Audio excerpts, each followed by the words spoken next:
नमस्कार दोस्तों, आप सुन रहे हैं अब्बू पॉडकास्ट। और आज की ये कहानी उन लोगों के लिए है जो ये मानते हैं कि इंसान जब किसी नए घर में कदम रखता है तो वो सिर्फ अपना सामान लेकर जाता है, अपनी जिंदगी नहीं। क्योंकि सच्चाई ये है कि कुछ घर ऐसे होते हैं जो नए लोगों को अपनाते नहीं बल्कि उन्हें पढ़ते हैं, उनके डर, उनकी यादें और उनकी कमजोरियों को पहचानते हैं। और जब घर को यकीन हो जाता है कि सामने वाला सुन सकता है, तब वो धीरे धीरे बोलना शुरू करता है, ठीक वैसे ही जैसे ये घर बोला था, बहुत धीरे, बहुत साफ और बिल्कुल नाम लेकर। रवि ने कभी नहीं सोचा था कि शहर छोड़कर कस्बे में आना उसकी जिंदगी का सबसे बड़ा फैसला बन जाएगा। क्योंकि दिल्ली की भागदौड़, ट्रैफिक और महंगाई से परेशान होकर जब उसे एक छोटे कस्बे के सरकारी दफ्तर में नौकरी मिली तो उसने बिना ज्यादा सोचे हामी भर दी। उसे लगा कि शांति मिलेगी, परिवार को वक्त मिलेगा और जिंदगी थोड़ी धीमी हो जाएगी। लेकिन उसे ये अंदाजा नहीं था कि कुछ जगहों पर शांति सिर्फ आवाजों की कमी नहीं होती, बल्कि वो उन आवाजों का इंतजार होती है जो सही समय पर सुनाई देती हैं। जिस घर में रवि अपनी पत्नी पूजा और 8 साल की बेटी अनन्या के साथ शिफ्ट हुआ, वो मोहल्ले के आखिरी छोर पर था। बाहर से देखने में बिल्कुल साधारण, हल्के पीले रंग की दीवारें, सामने छोटा सा आंगन, एक नीम का पुराना पेड़ और लोहे का गेट जो थोड़ा जंग लगा हुआ था। लेकिन जैसे ही रवि ने उस घर का ताला खोला, उसे अजीब सा एहसास हुआ। ऐसा नहीं कि डर लगा हो, बल्कि ऐसा जैसे कोई उसे ध्यान से देख रहा हो और मन ही मन तय कर रहा हो कि ये लोग कितने दिन टिकेंगे। पहला दिन सामान जमाने में निकल गया। पूजा रसोई में व्यस्त रही, अनन्या अपने कमरे में खेलती रही और रवि बार बार खिड़की से बाहर देखता रहा, क्योंकि उसे लग रहा था कि पड़ोसी जानबूझकर उस घर की तरफ नहीं देख रहे, जैसे किसी ने सबको समझा दिया हो कि इस घर को देखने से भी बचना है। लेकिन इंसान अक्सर उन बातों को नजरअंदाज कर देता है जो उसे सीधे नहीं कही जाती। पहली रात बिल्कुल सामान्य थी। खाना खाया गया, टीवी देखा गया और सब अपने अपने कमरों में सो गए। लेकिन घर की असली पहचान रातों रात सामने नहीं आती, वो थोड़ा थोड़ा करके खुद को दिखाती है। और ठीक तीसरी रात को जब घड़ी में 2:07 हो रहे थे, रवि की नींद बिना किसी आवाज के खुल गई, जैसे किसी ने उसे अंदर से जगा दिया हो। और उसी पल उसे एहसास हुआ कि घर में हवा चल रही है, जबकि सारी खिड़कियां बंद थीं। रवि ने करवट बदली, आंखें बंद करने की कोशिश की, लेकिन तभी उसे बहुत साफ और बहुत धीमी आवाजें सुनाई दी। कोई फुसफुसाहट नहीं, कोई चीख नहीं, बस बिल्कुल साधारण आवाज में उसका नाम, रवि। और इस नाम में डर नहीं था, बल्कि पहचान थी, जैसे बोलने वाला उसे बहुत पहले से जानता हो। उसने उठकर पूजा की तरफ देखा। वो गहरी नींद में थी। अनन्या के कमरे से कोई आवाज नहीं आ रही थी। और जब रवि ने कमरे का दरवाजा खोला तो बाहर अंधेरा और सन्नाटा था, लेकिन सीढ़ियों की तरफ से हल्की सी ठक ठक की आवाज आ रही थी, जैसे कोई नंगे पांव सीढ़ियां चढ़ रहा हो, बहुत सावधानी से, बहुत धीरे। रवि ने अपने आप को समझाया कि नया घर है, नई जगह है, दिमाग वहम कर रहा है। लेकिन जैसे ही वो वापस कमरे में लौटा, वही आवाज फिर आई, इस बार थोड़ा पास से। और इस बार सिर्फ उसका नाम नहीं बल्कि एक सवाल भी था, तुम यहीं रहोगे ना? और उस सवाल ने रवि के शरीर में अजीब सी ठंड दौड़ा दी, क्योंकि सवाल पूछने का अंदाजा डरावना नहीं बल्कि उम्मीद भरा था। अगले दिन रवि ने मोहल्ले में हल्की सी बातचीत करने की कोशिश की, चाय की दुकान पर, सब्जी वाले से। लेकिन जैसे ही उसने अपने घर का जिक्र किया, लोग या तो बात बदल देते या बस इतना कहते कि घर पुराना है, संभल कर रहना। और यही अधूरी चेतावनियां रवि के दिमाग में बैठती चली गईं, क्योंकि इंसान को साफ मना किया जाए तो वो मान लेता है, लेकिन जब बात अधूरी छोड़ी जाए तो वही बात सबसे ज्यादा परेशान करती है। तीसरी रात के बाद चौथी रात और भी अजीब थी, क्योंकि इस बार रवि को सिर्फ आवाज नहीं सुनाई दी, बल्कि उसे ऐसा लगा जैसे कोई घर के अंदर चल रहा है, दीवारों के पीछे, छत के ऊपर। और सबसे डरावनी बात यह थी कि हर कदम के साथ वो आवाज उसके नाम को दोहरा रही थी, कभी धीमे, कभी साफ, जैसे कोई ये यकीन करना चाहता हो कि सही इंसान सुन रहा है। लेकिन असली झटका तब लगा जब सुबह अनन्या ने बिल्कुल मासूमियत से पूछा कि पापा, जो आंटी रात में आती हैं वो कब जाएंगी? क्योंकि वो रोज दरवाजे के बाहर खड़ी रहती हैं और पूछती हैं कि क्या ये घर अभी भी उनका है। और उस पल पूजा और रवि दोनों समझ गए कि जो भी है वो सिर्फ वहम नहीं है, क्योंकि बच्चे उन चीजों को देख लेते हैं जिन्हें बड़े लोग समझने से डरते हैं। उस रात रवि ने पहली बार घर को ध्यान से देखा। दीवारों के निशान, पुराने कील, छत पर जले हुए हिस्से, और उसे एहसास हुआ कि ये घर डराने के लिए नहीं बल्कि किसी कहानी को सुनाने के लिए बेचैन है। और वो कहानी धीरे धीरे उसके परिवार के नामों के जरिए बाहर आ रही है। और दोस्तों, यहीं से इस घर की असली कहानी शुरू होती है, क्योंकि नाम लेना सिर्फ पहचान नहीं होता, वो याद दिलाने का तरीका भी होता है। और जब कोई घर किसी का नाम लेने लगे तो समझ लेना चाहिए कि वो सिर्फ आवाज नहीं दे रहा, बल्कि किसी अधूरी जिंदगी को पूरा करने की कोशिश कर रहा है।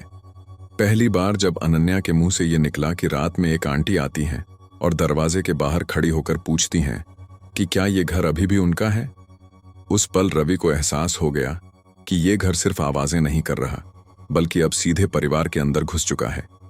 क्योंकि जब कोई चीज बच्चों से बात करने लगे तो वो डर से आगे बढ़कर इरादे में बदल जाती है। और यही बात इस घर को सबसे ज्यादा खतरनाक बना रही थी। पूजा ने अनन्या को सीने से लगा लिया, लेकिन माँ का सीना भी उस वक्त कांप रहा था, क्योंकि बच्चे अक्सर वो देख लेते हैं जिसे बड़े लोग देखने से इनकार करते हैं। और अनन्या की आंखों में उस डर का नाम नहीं था, बल्कि एक अजीब सी जिज्ञासा थी, जैसे वो आंटी डरावनी नहीं बल्कि उदास हों। और यही उदासी इस कहानी का असली दरवाजा थी। उस रात रवि ने सोने की कोशिश नहीं की।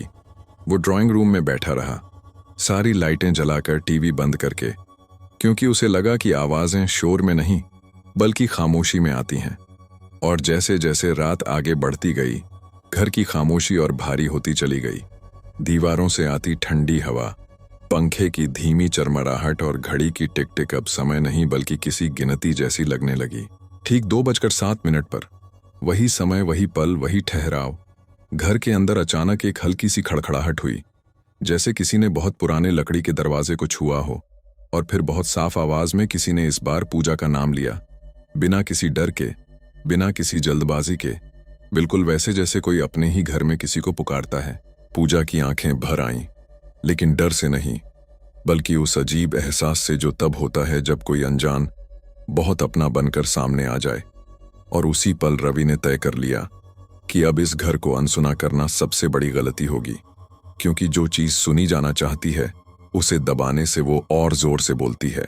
अगली सुबह रवि ने छुट्टी ली और सीधे मोहल्ले के सबसे पुराने आदमी रामलाल काका के पास गया, जिनकी उम्र इतनी थी कि वो उस घर को बनने से पहले भी देख चुके थे। और जब रवि ने घर का जिक्र किया तो काका की आंखें कुछ सेकंड के लिए बंद हो गईं, जैसे उन्होंने किसी पुरानी तस्वीर को फिर से खोल दिया हो। और फिर बहुत भारी आवाज में बोले कि वो घर हमेशा से ऐसा नहीं था, वो कभी बहुत हंसता बोलता घर हुआ करता था। रामलाल काका ने बताया कि करीब 25 साल पहले उस घर में सीमा नाम की औरत अपने पति और छोटे बेटे के साथ रहती थी। पति बाहर काम करता था, महीनों घर नहीं आता था, और सीमा अकेले ही बच्चे और घर को संभालती थी। मोहल्ले वाले कहते थे कि वो बहुत शांत और बहुत प्यार करने वाली औरत थी, लेकिन उसकी शांति में हमेशा एक डर छुपा रहता था, जैसे उसे किसी अनहोनी का इंतजार हो।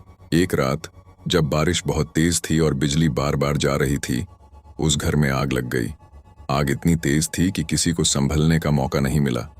बच्चा उस आग में फंस गया, और अगली सुबह जब लोग पहुंचे तो बच्चे की लाश मिली, लेकिन सीमा का कोई पता नहीं चला, न जिंदा न मरी। और यहीं से उस घर की कहानी अधूरी रह गई। रामलाल काका ने यह भी कहा कि उस रात के बाद से जो भी उस घर में रहा, उसने एक ही बात कही कि रात में कोई नाम लेकर पुकारता है, लेकिन हर बार नाम बदल जाता है, जैसे घर नए लोगों के नाम सीख लेता हो। और ये बात सुनकर रवि के रोंगटे खड़े हो गए, क्योंकि इसका मतलब ये था कि घर किसी एक को नहीं बल्कि हर आने वाले को पहचानता है। घर लौटते वक्त रवि ने पहली बार डर के बजाय अफसोस महसूस किया, क्योंकि अब उसे लगने लगा था कि ये घर किसी को नुकसान पहुंचाने के लिए नहीं बल्कि किसी खाली जगह को भरने के लिए आवाज देता है।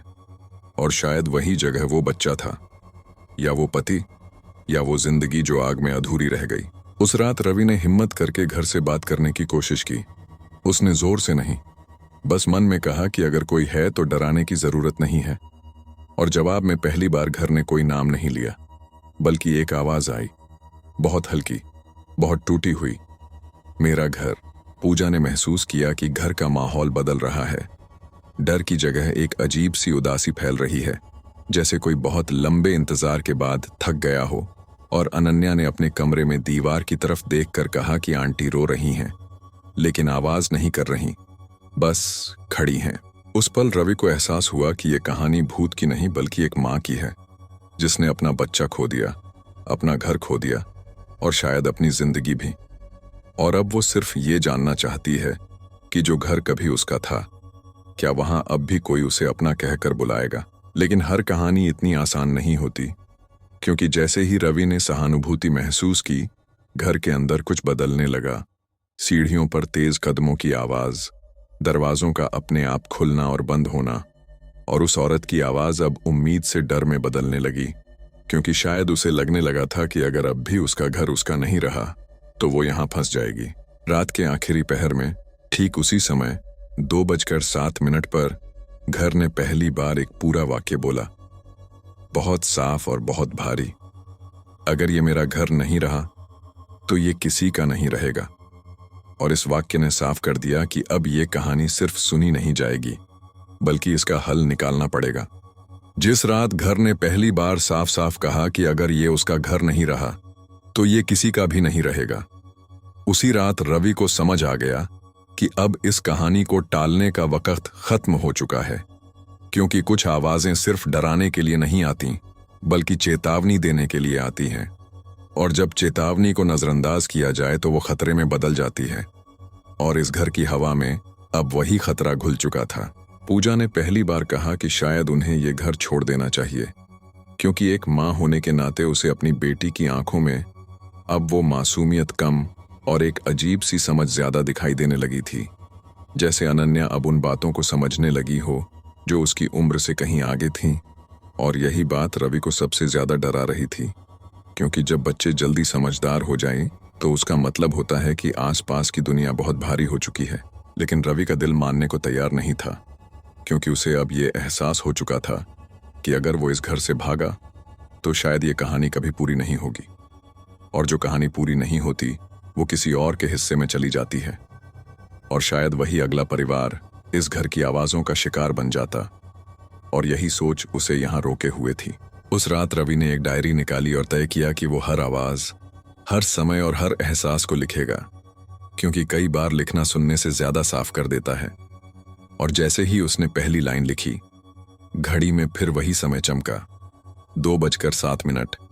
और इस बार घर ने किसी का नाम नहीं लिया, बल्कि एक रोने की आवाज आई, बहुत धीमी, बहुत दबाई हुई, जैसे कोई बरसों से रोना रोक कर बैठा हो।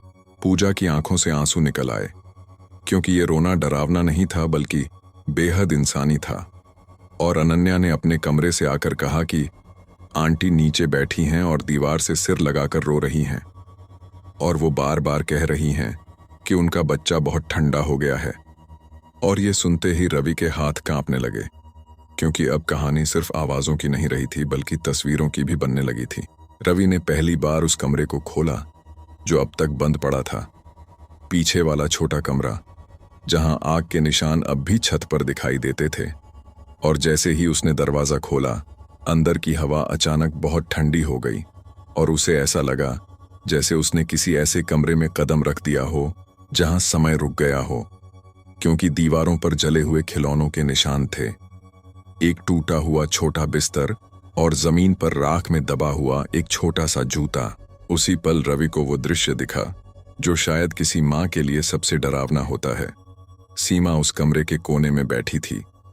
चेहरा साफ नहीं था, लेकिन उसकी बाहों की मुद्रा साफ बता रही थी कि वो किसी बच्चे को गोद में लिए बैठी है, और उसी स्थिति में जमी हुई थी जैसे आग और समय दोनों ने उसे वहीं रोक दिया हो। जिस रात घर ने पहली बार साफ साफ कहा कि अगर ये उसका घर नहीं रहा तो ये किसी का भी नहीं रहेगा, उसी रात रवि को समझ आ गया कि अब इस कहानी को टालने का वक्त खत्म हो चुका है। क्योंकि कुछ आवाजें सिर्फ डराने के लिए नहीं आती, बल्कि चेतावनी देने के लिए आती हैं। और जब चेतावनी को नजरअंदाज किया जाए तो वो खतरे में बदल जाती है। और इस घर की हवा में अब वही खतरा घुल चुका था। पूजा ने पहली बार कहा कि शायद उन्हें ये घर छोड़ देना चाहिए, क्योंकि एक माँ होने के नाते उसे अपनी बेटी की आंखों में अब वो मासूमियत कम और एक अजीब सी समझ ज्यादा दिखाई देने लगी थी।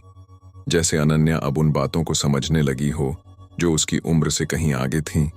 और यही बात रवि को सबसे ज्यादा डरा रही थी, क्योंकि जब बच्चे जल्दी समझदार हो जाएं तो उसका मतलब होता है कि आसपास की दुनिया बहुत भारी हो चुकी है।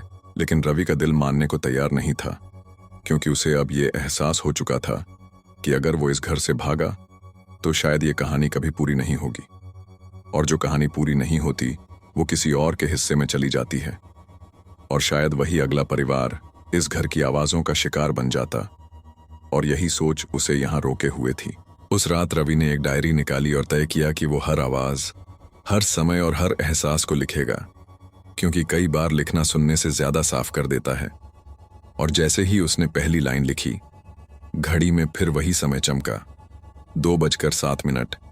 और इस बार घर ने किसी का नाम नहीं लिया, बल्कि एक रोने की आवाज आई, बहुत धीमी, बहुत दबाई हुई, जैसे कोई बरसों से रोना रोक कर बैठा हो।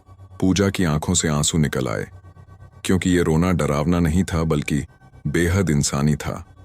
और अनन्या ने अपने कमरे से आकर कहा कि आंटी नीचे बैठी हैं और दीवार से सिर लगाकर रो रही हैं, और वो बार बार कह रही हैं कि उनका बच्चा बहुत ठंडा हो गया है। और ये सुनते ही रवि के हाथ कांपने लगे, क्योंकि अब कहानी सिर्फ आवाजों की नहीं रही थी बल्कि तस्वीरों की भी बनने लगी थी। रवि ने पहली बार उस कमरे को खोला जो अब तक बंद पड़ा था। पीछे वाला छोटा कमरा, जहां आग के निशान अब भी छत पर दिखाई देते थे। और जैसे ही उसने दरवाजा खोला, अंदर की हवा अचानक बहुत ठंडी हो गई, और उसे ऐसा लगा जैसे उसने किसी ऐसे कमरे में कदम रख दिया हो जहां समय रुक गया हो, क्योंकि दीवारों पर जले हुए खिलौनों के निशान थे, एक टूटा हुआ छोटा बिस्तर और जमीन पर राख में दबा हुआ एक छोटा सा जूता। उसी पल रवि को वो दृश्य दिखा जो शायद किसी माँ के लिए सबसे डरावना होता है। सीमा उस कमरे के कोने में बैठी थी। चेहरा साफ नहीं था, लेकिन उसकी बाहों की मुद्रा साफ बता रही थी कि वो किसी बच्चे को गोद में लिए बैठी है, और उसी स्थिति में जमी हुई थी जैसे आग और समय दोनों ने उसे वहीं रोक दिया हो। जिस पल रवि ने यह समझ लिया कि इस घर की असली लड़ाई डर से नहीं बल्कि याद से है, उसी पल से घर का मिजाज बदलने लगा, क्योंकि अब तक जो आवाजें आती थीं वो पहचान चाहती थीं, लेकिन अब जो सन्नाटा फैल रहा था वो फैसला चाहता था। और फैसला हमेशा सबसे भारी चीज होता है, चाहे वो इंसान करे या कोई ऐसी आत्मा जो समय में अटक गई हो। उस दिन सूरज जल्दी ढल गया था। आसमान में बादल ऐसे जमा थे जैसे वो भी इस घर की कहानी सुनने आए हों। और पूजा को दिन भर से एक अजीब बेचैनी हो रही थी, क्योंकि माँ का दिल अक्सर वो खतरा पहले महसूस कर लेता है जिसे दिमाग मानने से इनकार कर देता है। और अनन्या भी उस दिन सामान्य नहीं थी।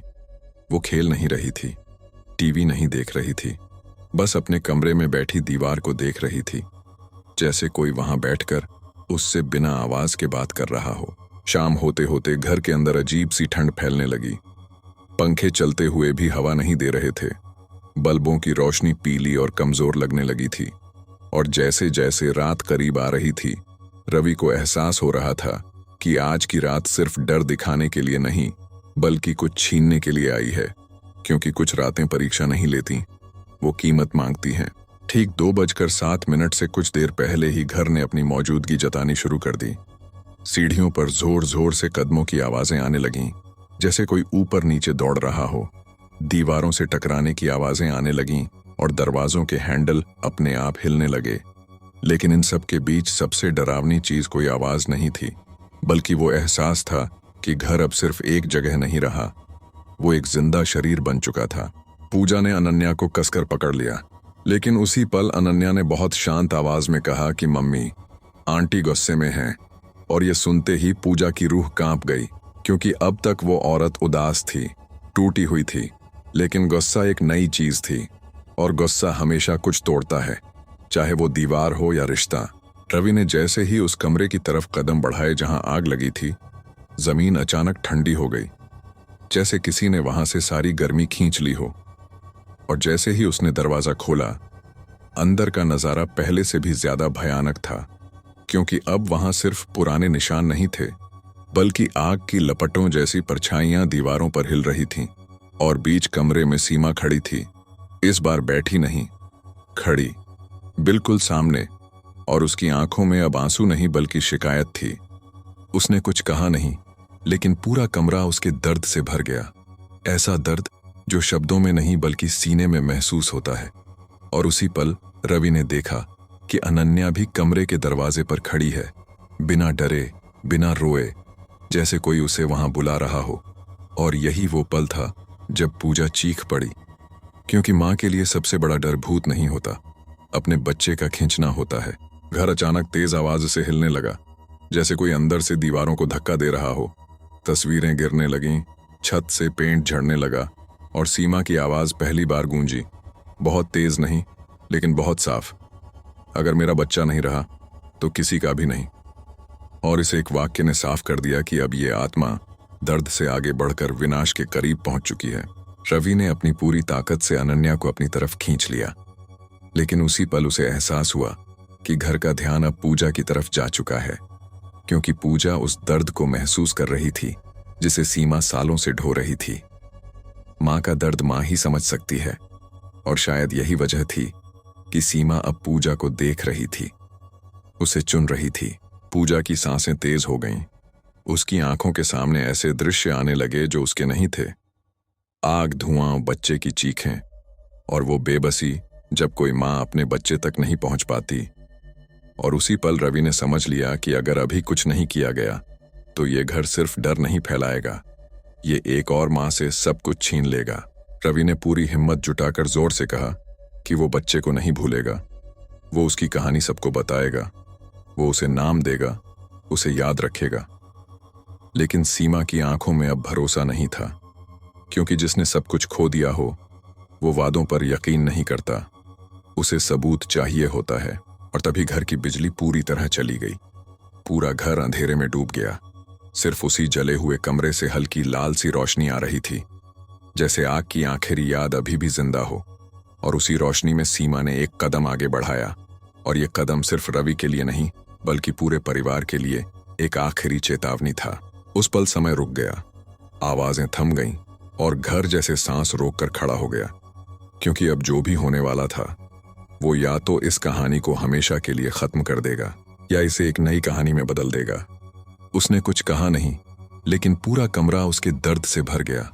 ऐसा दर्द जो शब्दों में नहीं बल्कि सीने में महसूस होता है। और उसी पल रवि ने देखा कि अनन्या भी कमरे के दरवाजे पर खड़ी है, बिना डरे, बिना रोए, जैसे कोई उसे वहां बुला रहा हो।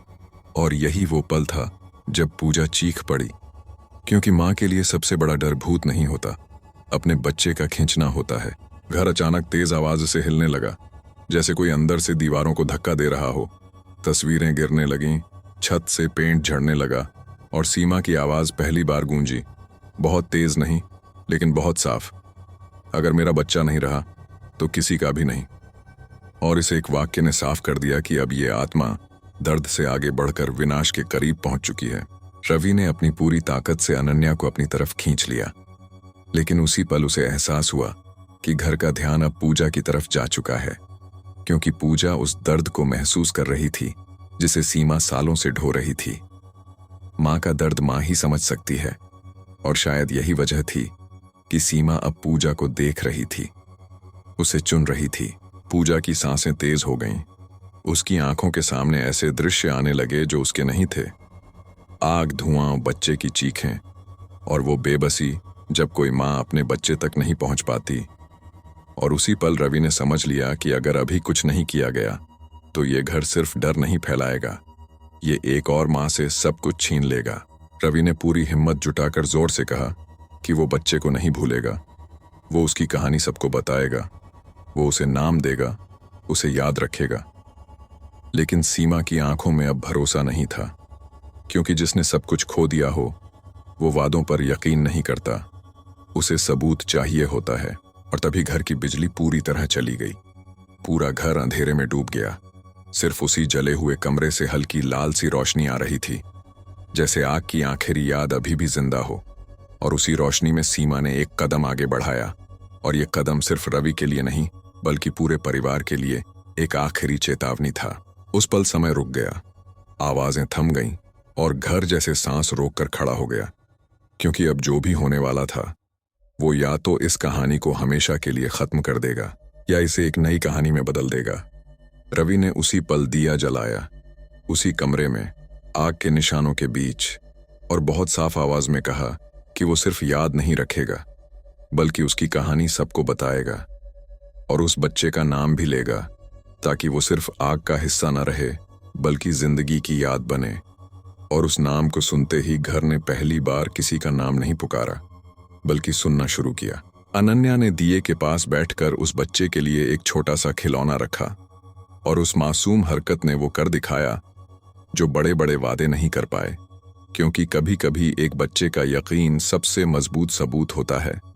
और उसी पल सीमा की परछाई धीरे धीरे हल्की होने लगी, जैसे वो अब इस घर से चिपकी हुई नहीं बल्कि उससे विदा लेने लगी हो।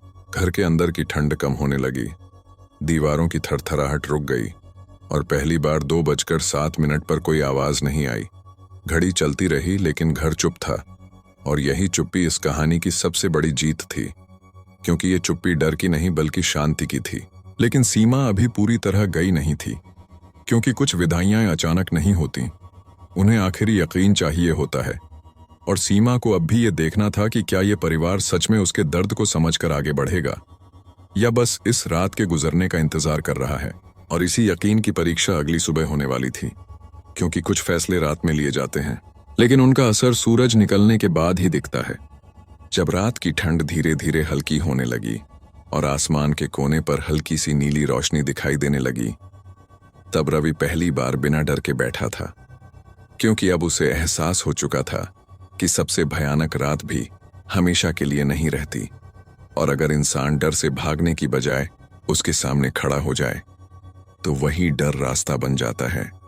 और यही रास्ता इस घर को भी चाहिए था। पूरी रात घर में कोई आवाज नहीं आई, न कदमों की, न फुसफुसाहट की, न किसी नाम की पुकार। और यही चुप्पी रवि और पूजा दोनों के लिए सबसे बड़ी तसल्ली थी, क्योंकि उन्होंने पिछले कई हफ्तों में पहली बार ऐसा महसूस किया था कि ये घर अब जाग कर इंतजार नहीं कर रहा बल्कि सो रहा है। और जब कोई घर सोता है तो इसका मतलब होता है कि उसे अब किसी से कुछ कहना नहीं है। सुबह जब अनन्या उठी तो उसने सबसे पहला सवाल यही नहीं किया कि रात में आंटी आई थीं या नहीं, बल्कि उसने मुस्कुराते हुए कहा कि आज घर बहुत हल्का लग रहा है, जैसे कोई भारी बैग उतर गया हो। और उस मासूम बात में वो सच्चाई छुपी थी जिसे बड़े लोग शब्दों में ढूंढते रहते हैं, क्योंकि बच्चे बोझ नहीं तौलते, वो सिर्फ एहसास बताते हैं। रवि ने खिड़की खोली, वही खिड़की जहां से रात में ठंडी हवा और अजीब सी सिहरन आती थी। लेकिन आज वही हवा सामान्य थी, सुबह की तरह ताजी, और नीम के पेड़ की पत्तियां भी बिल्कुल सामान्य आवाज कर रही थीं, जैसे वो भी इस बदलाव को स्वीकार कर रही हों। और तभी रवि को पहली बार इस घर से डर नहीं बल्कि अपनापन महसूस हुआ। नाश्ते के बाद रवि ने वही पुरानी डायरी खोली जिसमें उसने हर रात की आवाजें, समय और एहसास लिखे थे। और आखिरी पन्ने पर उसने बहुत शांत मन से लिखा कि आज 2:07 पर कुछ नहीं हुआ। और यही वो लाइन थी जिसने इस पूरी कहानी को पूरा कर दिया, क्योंकि कभी कभी कुछ न होना ही सबसे बड़ा सबूत होता है कि सब ठीक हो गया है। पूजा ने उस कमरे में जाकर दिया दोबारा जलाया, उसी कमरे में जहां आग लगी थी, लेकिन इस बार दिया डर से नहीं बल्कि सम्मान से जलाया गया। और अनन्या ने वहीं बैठकर उस बच्चे के लिए बनाई हुई अपनी छोटी सी ड्राइंग दीवार पर टांग दी, जिसमें एक घर था, एक सूरज था और 3 लोग हाथ पकड़े खड़े थे। और उस ड्राइंग में कोई भूत नहीं था, कोई आग नहीं थी, क्योंकि बच्चे हमेशा कहानी का अंत जानते हैं। दोपहर होते होते रवि को एहसास हुआ कि घर अब भी वही है, दीवारें वही हैं, कमरे वही हैं, लेकिन उनका मतलब बदल चुका है, क्योंकि अब ये घर किसी अधूरी जिंदगी का बोझ नहीं उठा रहा था बल्कि एक पूरी कहानी का सम्मान बन चुका था। और यही सम्मान सीमा को चाहिए था। बदला नहीं, डर नहीं, बस ये यकीन कि उसे और उसके बच्चे को भुलाया नहीं गया। शाम को रवि ने मोहल्ले के लोगों को बुलाया, बिना डर, बिना छुपाव के, और पहली बार उस घर की कहानी खुलकर बताई। और हैरानी की बात यह थी कि लोग सुनकर डरे नहीं बल्कि शांत हो गए, क्योंकि जब डर को कहानी बना दिया जाए तो वो जहर नहीं रहता, वो सीख बन जाता है। और शायद यही वजह थी कि उस दिन के बाद उस रात पहली बार रवि ने चैन की नींद ली, बिना लाइट जलाए, बिना जागते हुए। और जब घड़ी ने 2:07 बजाए तो न कोई आवाज आई, न कोई नाम पुकारा गया, बस घड़ी चलती रही। और ये चलती हुई घड़ी इस बात का सबूत थी कि समय अब इस घर में अटका हुआ नहीं है। कुछ हफ्तों बाद पूजा ने महसूस किया कि घर में अब हंसी लौट आई है। अनन्या जोर जोर से हंसती है, खिलौने इधर उधर पड़े रहते हैं और दीवारें अब डर नहीं बल्कि आवाजें सोखती हैं। और यही वो बदलाव था जो किसी तांत्रिक, किसी पूजा या किसी डर से नहीं आया, बल्कि एक इंसान के समझने और एक आत्मा के भरोसा करने से आया था। रवि आज भी उस घर में रहता है, लेकिन अब वो घर उसे नाम लेकर नहीं पुकारता। और यही सबसे बड़ा सुकून है, क्योंकि कुछ जगहें तब तक शोर करती हैं जब तक उन्हें सुना न जाए, और जब उन्हें समझ लिया जाए तो वो हमेशा के लिए शांत हो जाती हैं। और दोस्तों, इस कहानी का सबसे खूबसूरत हिस्सा यही है कि हर भूत डराने नहीं आता। कुछ सिर्फ इसलिए रुक जाते हैं क्योंकि उन्हें कोई सुनने वाला नहीं मिला होता, और जब कोई उन्हें सुन लेता है तो वो भी आगे बढ़ जाते हैं, बिल्कुल हमारी तरह। आज अगर आप उस घर के सामने से गुजरें तो आपको वहां कुछ भी अजीब नहीं दिखेगा, बस एक साधारण घर, एक नीम का पेड़ और खिड़की से आती हल्की रोशनी। लेकिन अगर आप ध्यान से देखें तो आपको एहसास होगा कि कुछ घर बोलते नहीं हैं, क्योंकि उन्हें अब कुछ कहना नहीं होता। दोस्तों, आज की कहानी यहीं खत्म होती है, और अगर आपको ये कहानी डरावनी से ज्यादा सुकून देने वाली लगी हो तो याद रखिएगा कि हर अंधेरा इसलिए नहीं होता कि हमें डर आए। कुछ अंधेरे बस इसलिए होते हैं ताकि हम रोशनी की कीमत समझ सकें।